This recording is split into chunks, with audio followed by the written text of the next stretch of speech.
Hello and welcome to this edition of the ACC Update. I'm Kimberly Suiters. The ACC recently hosted incoming college leaders at the annual ACC Leadership Forum.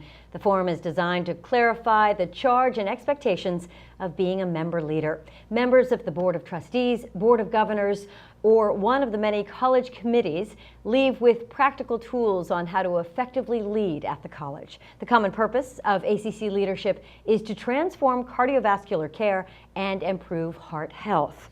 I'd like to welcome Dr. David May, incoming chair of the ACC's Board of Governors. Dr. May joins us today to talk about the path to leadership at the ACC. Dr. May, you call yourself the lady in waiting, I understand. Yes, ma'am, that's correct. I am the chairman of the Board of Governors elect. Let's talk about how you became involved in leadership positions here at the ACC. What was your rise to prominence?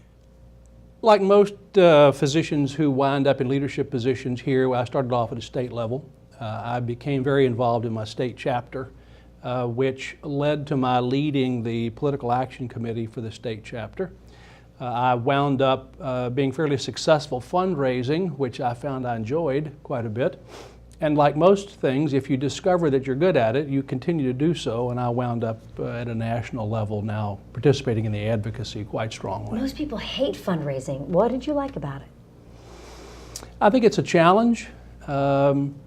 Part of it is the ability to convince people of the worthiness of your cause, and getting them to put their money in it is perhaps the ultimate in their buying into the product. So that leads to our next question. What do you think are some of the biggest challenges of leadership, particularly in this cardiovascular field?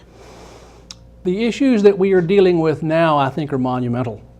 We as cardiologists lead in the expenses. We spend a lot of money for the country, for our patients, and we have to rein that in.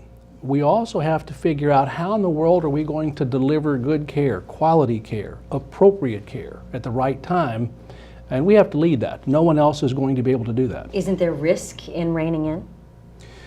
Yes, ma'am, there is of course risk in reining in. The biggest one is that under the current system of fee-for-service, if we rein in our costs, if we rein in our efforts, if we do a better job, our doctors actually don't make as much money. That's a difficult sell. We really need to change fundamentally the paradigm so that our physicians can deliver good care at the right time in the right patient, and yet still make a good living and do a good job for their patients. So if that's one of the greatest challenges, what are the greatest opportunities you see? I think the opportunities are exactly the same as the challenges. It's time for physicians to lead the healthcare reform effort. We've seen that the attorneys and the politicians can't do a very good job of it, and we need to stand up and do that. And that really, I think, is the greatest opportunity we have, is to reshape the entire system to a much more efficient and effective one. And I'd imagine it's not the lack of passion or desire to lead, it's the time. I mean, you're a busy group. Leadership is one of those sort of magical terms that people like to throw out as though leaders are born and not made. Leadership is a matter of participating, of finding something you like to do, engaging in it, and then being active and persistent. All right, so for those interested in becoming leaders, joining the leadership, what are the insider tips? Besides humor. The first is that you should certainly bring your sense of humor. The first is to find something you like to do. If you like patient care, join us in one of our councils. Join one of our sections. If you like a particular type of work, advocacy work for instance, we have lots of room for you. If you would like to participate in some of our other programs, please just call and we'd be happy to have you join in. So pick something and speak up. Please. Dr. May, thanks for joining us today. Thank you.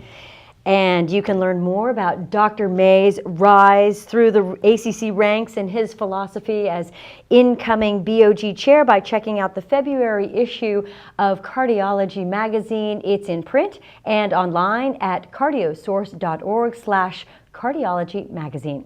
That's all for this ACC update. Join us again and stay tuned to CardioSource for all the latest news from your college. I'm Kimberly Suiters. Thanks for watching.